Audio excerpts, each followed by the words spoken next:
La batalla de Canas pasó a la historia como la mayor humillación militar de Roma y la obra maestra táctica de uno de los generales más brillantes que jamás haya existido.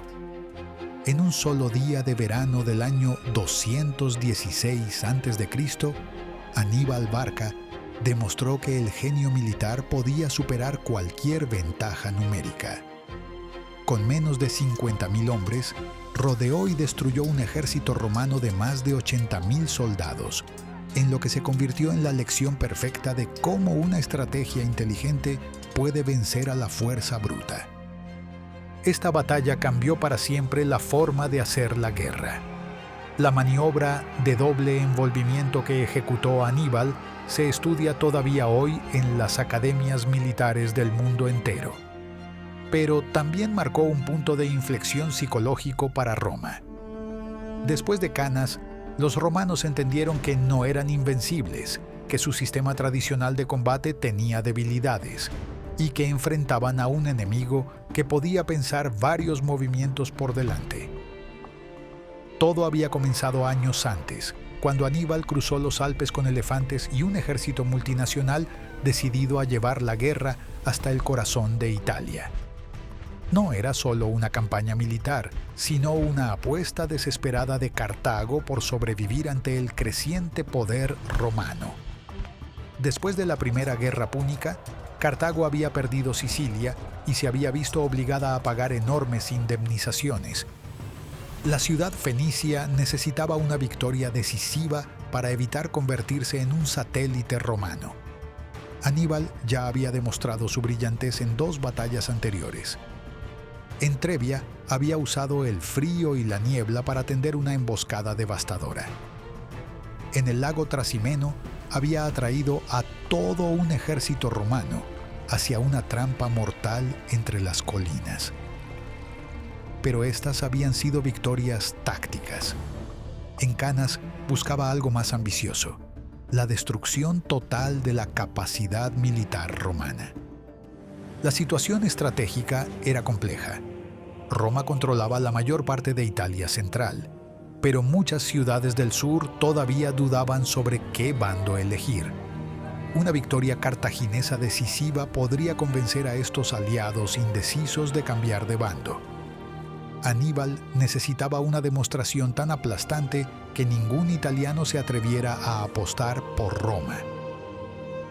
Durante el invierno de 217 a 216 a.C., Aníbal había establecido sus cuarteles de invierno en la región de Apulia, en el sureste de Italia. Desde allí lanzaba incursiones contra las ciudades que permanecían leales a Roma, saqueando campos, capturando ganado, demostrando que los romanos no podían proteger a sus aliados. En la primavera tomó la ciudad de Cannas, un importante depósito de grano romano situado junto al río Ofanto. La captura de Cannas fue un golpe calculado. La ciudad no solo tenía valor estratégico por controlar un vado importante del río, sino que también almacenaba las reservas de grano que Roma necesitaba para alimentar a sus ejércitos. Al tomarla, Aníbal obligaba a los romanos a reaccionar. No podían permitir que un enemigo controlara sus líneas de suministro en territorio italiano. El Senado romano se encontraba dividido sobre cómo responder. Quinto Fabio Máximo, apodado el Contemporizador, había desarrollado una estrategia de desgaste que evitaba las batallas campales. Sus tropas seguían a Aníbal a distancia, atacaban sus partidas de forrajeo, cortaban sus líneas de suministro, pero nunca se enfrentaban al ejército cartaginés en campo abierto. Era una táctica inteligente que aprovechaba las ventajas romanas: control del territorio, superioridad numérica, capacidad de reemplazar las pérdidas. Pero esta estrategia no satisfacía al pueblo romano. Los ciudadanos veían sus campos arder, sus aliados abandonarlos, sus enemigos pasear impunemente por Italia. Querían acción, venganza, una victoria decisiva que restaurara el prestigio de las águilas romanas. Los comerciantes se quejaban de las pérdidas económicas. los políticos ambiciosos veían en una gran batalla la oportunidad de cosechar gloria militar. Para el año 216 a.C., la presión popular había vencido a la prudencia. El Senado decidió reunir el ejército más grande de la historia romana para enfrentar definitivamente a Aníbal. Nombraron como cónsules a Lucio Emilio Paulo y Cayo Terencio Varrón, dos hombres con personalidades y filosofías militares completamente opuestas. Paulo era un veterano cauteloso, admirador de las tácticas de Fabio Máximo. Había servido en Iliria y conocía los peligros de subestimar a un enemigo inteligente. Creía que Roma debía usar sus ventajas estratégicas en lugar de buscar una batalla decisiva en condiciones desfavorables. Varrón, por el contrario, representaba la línea dura del populismo romano. Venía de una familia plebeya y había hecho carrera política prometiendo victorias rápidas y decisivas. Confiaba en la superioridad tradicional de las legiones y despreciaba las tácticas cobardes de Fabio. Según la Constitución romana, los dos cónsules se alternaban el mando supremo día tras día. Esta división de autoridad, que funcionaba bien en tiempos de paz, se convertiría en una debilidad fatal ante un enemigo tan astuto como Aníbal. El cartaginés podía predecir qué tipo de decisiones tomaría cada cónsul y planear en consecuencia. El ejército que Roma reunió para Canas era impresionante. 8 legiones completas, cada una con más de 5.000 hombres. Tropas auxiliares de los aliados itálicos que duplicaban el número de legionarios. Caballería romana y aliada que sumaba casi 6.000 jinetes. En total, más de 80.000 soldados, la mayor concentración de poder militar que Roma había puesto jamás en un solo campo de batalla. Cada legión era una máquina de guerra perfectamente organizada. Los hastati formaban la primera línea. Soldados jóvenes armados con jabalinas pilum y espadas gladius, protegidos por escudos ovalados y armaduras de malla. Detrás venían los príncipes, hombres en la flor de la vida con equipamiento similar pero más experiencia. La tercera línea la formaban los triari, veteranos con largas lanzas que servían como reserva final. Esta formación manipular había conquistado Italia y había demostrado su efectividad contra enemigos diversos. La caballería romana, aunque inferior en número a la cartaginesa, estaba formada por ciudadanos ricos que podían permitirse mantener caballos de guerra. Sus aliados latinos aportaban jinetes adicionales, aunque la tradición ecuestre italiana nunca había alcanzado los niveles de excelencia de los pueblos africanos o hispanos. Aníbal observaba los preparativos romanos con la frialdad de un ajedrecista que ve a su oponente cometer errores predecibles.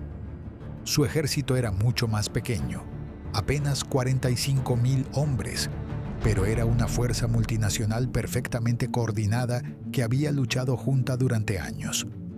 El núcleo de su ejército lo formaban los veteranos africanos, soldados libios y númidas que habían combatido en España y habían cruzado los Alpes. Estos hombres llevaban armaduras capturadas a los romanos en batallas anteriores, una ironía psicológica que no pasaba desapercibida. Sus escudos redondos y lanzas largas los convertían en una infantería pesada, capaz de enfrentar a las legiones en combate cerrado. Los hispanos aportaban versatilidad táctica.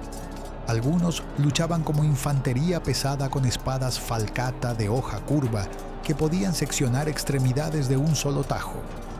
Otros servían como tropas ligeras, hostigando al enemigo con jabalinas y retirándose antes de que pudiera responder. Habían aprendido la guerra luchando entre ellos durante generaciones y conocían cada truco de la lucha irregular. Los galos proporcionaban ferocidad y shock psicológico. Guerreros altos y rubios que luchaban semidesnudos, gritando insultos y blandiendo espadas largas que generaban terror entre los enemigos mediterráneos. No tenían la disciplina de los africanos o la astucia de los hispanos, pero su carga inicial podía romper formaciones enteras. La verdadera ventaja de Aníbal era su caballería. Los jinetes númidas eran los mejores del mundo conocido. Montaban sin silla ni estribos, controlando sus caballos solo con las rodillas, lo que les daba una movilidad increíble. Podían disparar flechas a galope tendido, ejecutar cargas fingidas, desaparecer como fantasmas cuando el enemigo contraatacaba. Los hispanos añadían caballería pesada capaz de cargas frontales devastadoras. A finales de julio del 216 a.C., los dos ejércitos se encontraron cerca de Cannas. El terreno era una llanura extensa junto al río Ofanto, ideal para el despliegue de grandes formaciones. Aníbal había elegido el campo de batalla cuidadosamente. El río protegería uno de sus flancos, limitando las opciones romanas de maniobra. Durante varios días hubo escaramuzas menores mientras ambos comandantes estudiaban la situación. Paulo, que tenía el mando ese día, se negó a presentar batalla. Conocía la reputación de Aníbal y prefería esperar una oportunidad mejor. Pero al día siguiente el mando pasó a Varrón, que inmediatamente ordenó formar para la batalla. Varrón había decidido usar la ventaja numérica romana de la forma más directa posible. En lugar del despliegue tradicional en 3 líneas, concentró sus legiones en una formación más profunda que ancha.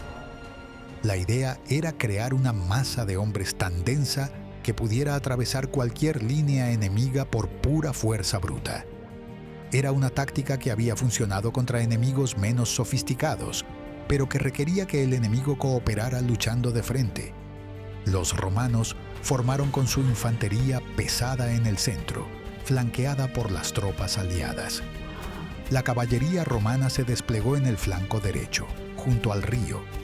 La caballería aliada tomó posición en el flanco izquierdo. Era una formación sólida pero predecible, exactamente lo que Aníbal esperaba. El despliegue cartaginés parecía extraño a los ojos romanos. Aníbal colocó a los galos e hispanos en el centro, formando una línea convexa que sobresalía hacia los romanos como el vientre de un barco. Los veteranos africanos se situaron en los flancos de esta formación central, pero ligeramente retirados. La caballería pesada hispana y gala tomó posición en el flanco izquierdo, bajo el mando personal de Asdrúbal. Los númidas se desplegaron en el flanco derecho. La mañana del 2 de agosto amaneció calurosa y despejada. El viento del sureste levantaba polvo que molestaba a los romanos, pero favorecía a los cartagineses. Aníbal había calculado incluso este detalle. Los sacrificios rituales se realizaron en ambos bandos, aunque los adivinos cartagineses probablemente ya conocían el resultado que su general esperaba obtener. La batalla comenzó con un enfrentamiento de caballería en el flanco izquierdo romano. Asdrúbal lanzó su caballería pesada contra los jinetes romanos en una carga devastadora. Los romanos, apretados entre el río y los cartagineses, no tenían espacio para maniobrar. La lucha fue breve pero brutal. La caballería romana se desintegró. Algunos jinetes huyeron. Otros murieron junto al agua del Ofanto. Mientras tanto, en el centro había comenzado el choque principal. Las legiones romanas avanzaron con su disciplina característica, una pared de escudos y hierro que se movía hacia adelante paso a paso. Los galos e hispanos de Aníbal los recibieron con gritos de guerra y el chocar del metal contra metal. Al principio, todo parecía desarrollarse según los planes de Varrón. La línea cartaginesa cedía terreno. Los galos, menos disciplinados que los romanos, retrocedían lentamente bajo la presión de las legiones. La formación convexa se iba aplanando, luego se volvía cóncava. Los romanos, viendo el éxito, presionaron con más fuerza. Pero esto era exactamente lo que Aníbal había planeado. Había instruido a sus tropas centrales para que se retiraran de forma controlada, manteniendo la cohesión pero cediendo terreno. Mientras tanto, las unidades africanas en los flancos permanecían inmóviles, esperando su momento. Los romanos, concentrados en su formación profunda, se veían obligados a comprimir sus filas a medida que avanzaban. Los hombres de la retaguardia empujaban a los de adelante, creando una masa humana cada vez más densa. La maniobra se volvía difícil, la comunicación se complicaba, los oficiales perdían el control de sus unidades. Asdrúbal, después de destrozar la caballería romana, había reagrupado a sus jinetes y cabalgado hasta el otro extremo del campo de batalla. Allí atacó por la espalda a la caballería aliada que estaba enfrentando a los númidas. Atrapados entre dos fuegos, los jinetes aliados también se desintegraron. Con toda la caballería romana fuera de combate, Aníbal tenía libertad total para ejecutar la segunda fase de su plan. Cuando los romanos habían avanzado lo suficiente, cuando su formación estaba completamente desordenada por el avance a través del terreno irregular, dio la señal. Los veteranos africanos atacaron simultáneamente ambos flancos de la masa romana. Eran tropas frescas que hasta ese momento apenas habían combatido. Sus lanzas se clavaron en los costados desprotegidos de las legiones, que no podían girar para enfrentarlos debido a la densidad de su propia formación. Era el momento que definió la batalla. Los romanos se encontraron atacados por tres lados: galos e hispanos al frente, africanos a izquierda y derecha. Pero lo peor estaba por venir. Asdrúbal había reagrupado toda la caballería cartaginesa y ahora atacaba la retaguardia romana. La formación romana se convirtió en una trampa mortal. Los hombres de adelante no podían retroceder porque los de atrás los empujaban. Los de atrás no podían huir porque la caballería cartaginesa los esperaba. Los de los flancos no podían maniobrar porque estaban aplastados contra sus compañeros. El pánico se extendió como fuego. Los soldados gritaban órdenes contradictorias. Algunos trataban de abrirse paso hacia atrás. Otros intentaban cargar hacia adelante. Los oficiales perdieron el control. Las águilas legionarias, esos símbolos sagrados de Roma, desaparecieron en la confusión. Paulo murió luchando en primera línea, tratando desesperadamente de reorganizar a sus hombres. Su muerte se convirtió en símbolo del desastre. Un cónsul romano, caído defendiendo el honor de las legiones que se desintegraban a su alrededor. Varrón, el artífice de la catástrofe, logró escapar con un puñado de jinetes. Su huida salvó su vida, pero no su reputación. Roma lo culparía para siempre de la mayor derrota de su historia. La matanza duró horas. Los cartagineses no daban cuartel. Sabían que estaban destruyendo el poder militar de Roma y no querían desperdiciar la oportunidad. Los romanos atrapados lucharon con la desesperación de hombres que saben que van a morir, pero el resultado nunca estuvo en duda. Cuando finalmente terminó la batalla, el campo de Cannas parecía un matadero. Los historiadores antiguos hablan de 70.000 muertos romanos, aunque la cifra exacta sigue siendo debatida. Lo que no se discute es la magnitud del desastre. Roma había perdido el equivalente a 8 legiones completas, junto con miles de aliados y toda su caballería. Las consecuencias fueron inmediatas. Varias ciudades del sur de Italia cambiaron de bando.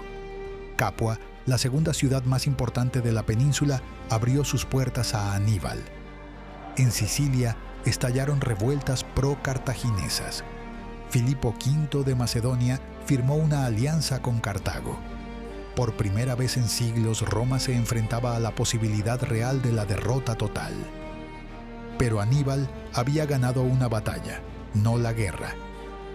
Roma, a diferencia de otras ciudades-estado mediterráneas, tenía reservas humanas y materiales prácticamente ilimitadas.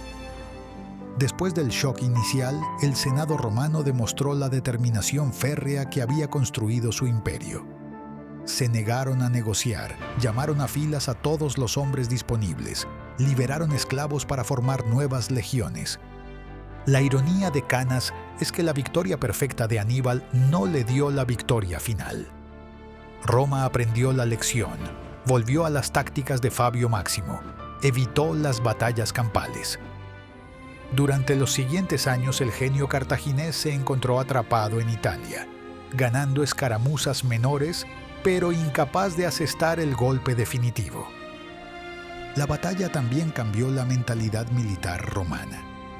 Después de Canas, nunca más confiaron únicamente en la superioridad numérica o la bravura individual. Desarrollaron nuevas tácticas, mejoraron su caballería, aprendieron a usar la flexibilidad táctica. La humillación de Canas se convirtió en la escuela que forjó las legiones que conquistarían el Mediterráneo. Años más tarde, cuando Escipión derrotó a Aníbal en Zama, usando las propias tácticas del cartaginés contra él, se cerró el círculo iniciado en Canas. Roma había aprendido que el genio militar no conoce nacionalidades, que la victoria pertenece a quien mejor entiende el arte de la guerra.